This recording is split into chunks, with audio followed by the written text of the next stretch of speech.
안녕하세요. 김동섭입니다. 8월 29일 아침 시작하도록 하겠습니다. 오늘 새벽에 끝난 미국 시장은 강세 마감을 했죠. 다우가 0.16%, 그 다음에 나스닥이 0.53%, S&P 500이 0.3% 상승했습니다. S&P 500 기준으로는 6,500을 넘어섰죠. 6,501이 됐습니다. 신고가를 갱신한 상황인데요. 엔비디아가 이 S&P 500의 약 8% 정도의 비중을 차지하고 있다고 합니다. 어제 엔비디아가 실적의 실망감 이런 부분이 좀 있었죠. 데이터 센터에서 시장 예상치를 하회하는 실적이 나와서 시간에서 0.5% 하락하다가 그 나스닥 선물이요 본장 가서 플러스가 되는 그런 상황이었고, 그 다음 엔비디아도 5% 정도 시간에서 하락하다가 한 1% 정도 하락해서 마감하는 그런 흐름을 보였습니다. 중국 시장에 대한 불확실성, 이 부분이 해소되지 않았다라는 부분이 약간 실망감으로 다가왔죠. 특히 H20의 공급이 이루어지지 않고 있는 상황. 다만 시장은 다만 시장의 투자자들은 강력한 AI 수요를 확인했다, 이렇게 해석을 하는 것 같습니다. 왜냐하면 중국이 열리지 않는데도 이 정도면 중국이 열리면 상당한 수요가 있겠다고 그런 생각하고 있는 것 같죠. 빅테크 종목들은 대부분 종목 상승 마감하는 그런 흐름이었고요. 또 JP모건, 시티그룹, 번스타인은 데이터 센터의 실적이 낮아졌지만 엔비디아의 낙관적인 전망을 유지하는 그런 리포트도 나오는 상황이었다, 이렇게 보시면 될 것 같고요.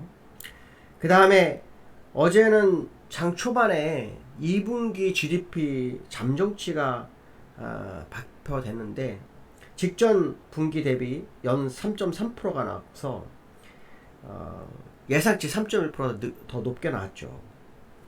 이거를 보면 관세 정책이 나쁘지 않은가? 이런 생각도 해볼 수 있는데, 실제로는 관세 인상을 앞둔 기업들의 선제적 수입으로 1분기 위축되었던 경제가 회복세를 가졌다, 이렇게 평가가 나오고 있습니다. 블룸버그에서는. 그래서 지난번에 말씀한 것처럼 실제로 관세가 시작된 후 약 3개월에서 6개월 정도 봐야 되니까 8월 7일이죠.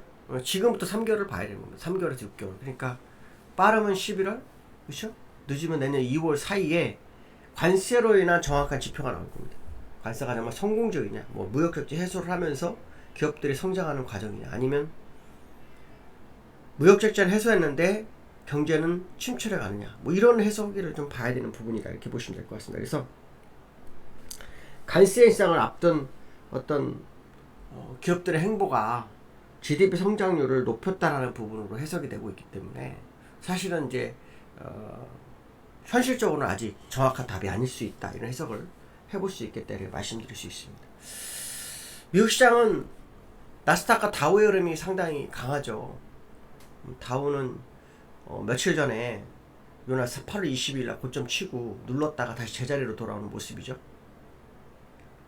중요한 선이었던 부분을 돌파한 후에 다시 제자리로 오다가 올라왔습니다. 그래서 이거는 이제 월봉상으로 추세 연장선 가능성이 있죠. 근데 그 추세 연장선 가능성이 여기죠.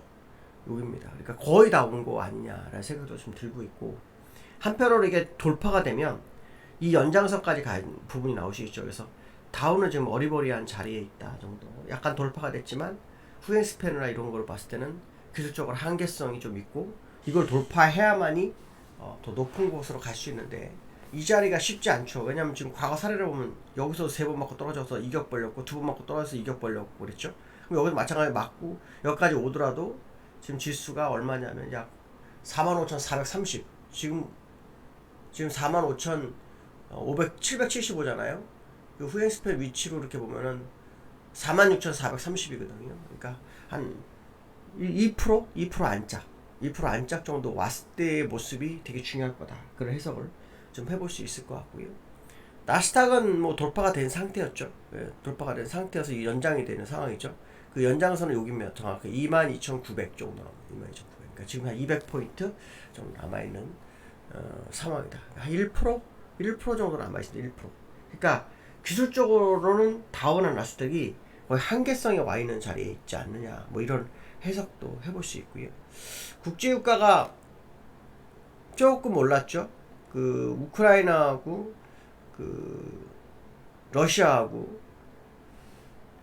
그 정상회담이 불발됐죠. 불발됐습니다. 유가가 지금 여기서 좀 횡보를 하고 있죠. 지난번에 한번 여기 얼마냐면 55불까지 밀렸었던 모습이 있었는데, 저는 이제 40불 때 한번 볼 거라고 생각을 하고 있거든요. 양을 한번 들어왔다는 것은 양을 하단선까지 꼭 밀릴 거라는 거죠. 40불 때인데 그 모습이 나오느냐 봐야 되겠습니다. 지금 미국에서 인플레이션이 계속 지속되고 있잖아요. 그걸 일부 상쇄시킬 수 있는 방법 중에 하나가 유가의 하락입니다. 유가 하락. 그 외에는 없습니다. 왜냐면 어차피 그 중고차라든가 또 그 임대료라든가 이런 것들은 다 오른 상태이기 때문에 유가만 그 변동성이 있잖아요. 나머지는 사실 변동성이 한계가 있어요. 근데 이거는 변동성이 있을 수 있기 때문에 유가의 하락을 휘발유 가격을 떨어뜨릴 수 있죠. 이게 한 43불 때까지 한번 밀릴 수 있는지, 요게 되게 관전 포인트가 될 수 있다, 이렇게 말씀드리고 싶고요. 어저께 한국은행 금통위가 있었어요. 한국은행 금통위가 있었는데 금리가 2달 연속으로 동결이 됐어요. 동결이 됐는데 일단 그 6명의 위원 중에서 그 신성환이라는 의원이 일단 소수 의견을 냈어요. 금리 인하에 소수 의견을 냈고, 나머지는 금리 유지를 발표했어요. 그런데 3개월 내 전망에서는 위원회 6명 중 5명이 인하를, 1위는 유지를 얘기했어요. 이게 사실 어저께 주가가 급락을 하다가 끌어올렸던 이유일 수도 있습니다. 왜냐하면 우리가 시장에서는 지금 한국의 금통에 관심이 거의 없었어요. 저도 관심이 없었어요. 왜냐하면 뭐 미국이 금리 인하를 해야지 할 거라는 그런 부분도 있지만, 한국에 있는 능동적이 아니라 수동적인 부분이었고, 시장 자체가 좋았기 때문에, 좋은 장이잖아요. 3,000대니까. 그렇기 때문에 사실은 이 금토위가 금리 인하를 할까라는 어떤 뭐 기대감 그렇게 크지 않았던 부분이 있었어요. 특히 소비 쿠폰을 실제로 시장에 공급을 했기 때문에 한국은행 그 핑계로 금리를 안 할 확률이 굉장히 높거든요. 그걸 생각하기 때문에 사실 이거가 굳이 의미가 있을까라는 생각을 해서 사실 저는 금통위 얘기를 별로 안 했어요. 근데 이 금통위가 3개월 내 금리 인하를 좀 카드를 뽑았어요. 이게 이제 비둘기적 발언인 거죠. 미국도 지금 9월달에 금리 인하 가능성이 0.25 있다고 보거든요. 뭐 지금 시장에서는 트럼프가 계속 금리를 요구하고 있지만, 제롬 파월은 금리 인하를 안 할 수도 있다는 분위기가 있어요.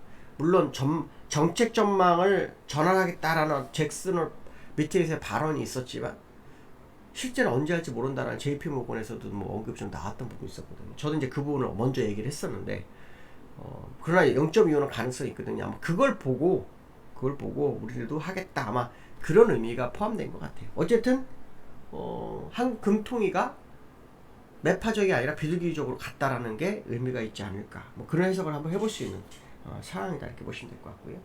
어저께 국내장의 흐름을 보시면 기관의 매수가 아주 강했죠. 외국인의 선물, 어저께 외국인 선물이 8,500원까지 샀다가 막판에 절반 버리고 빠졌거든요. 근데 사실 이 모습을 보면 기관의 매매가 어저께 끌어올렸어요. 마지막에 외국인들 선물, 이게 현물 매수였다가 막판에 던져버리고 나가버렸거든요. 근데 이제 왜 기관이 샀을까 좀 의문입니다. 왜냐면 기관은 8월 26일 날 매도였어요. 이 우리나라 차트를 보시면 요날 기관이 눌러버렸거든요. 그리고 이날 샀어요. 그럼 이거는 본전치기도 못한 거거든요. 본전치기 한 거거든요. 왜 이런 매매 했을까? 제가 어저께 이제 윗거래 만기였죠. 아마 그 영향도 있었을 것 같다는 생각이 듭니다. 우리나라는 그 지금 현재 외부 시장과 좀 차이점이 있는 차트의 모습이 좀 있거든요. 차이점이 있는 차트의 모습이 있기 때문에 그 모습으로 본다 그러면 사실 국내장은 아주 특이한 케이스다. 일단 5일선 20일선 여기 보시면 데드 났다가 골드 났다가 데드 났다가 골드 났다가 반복하고 있잖아요.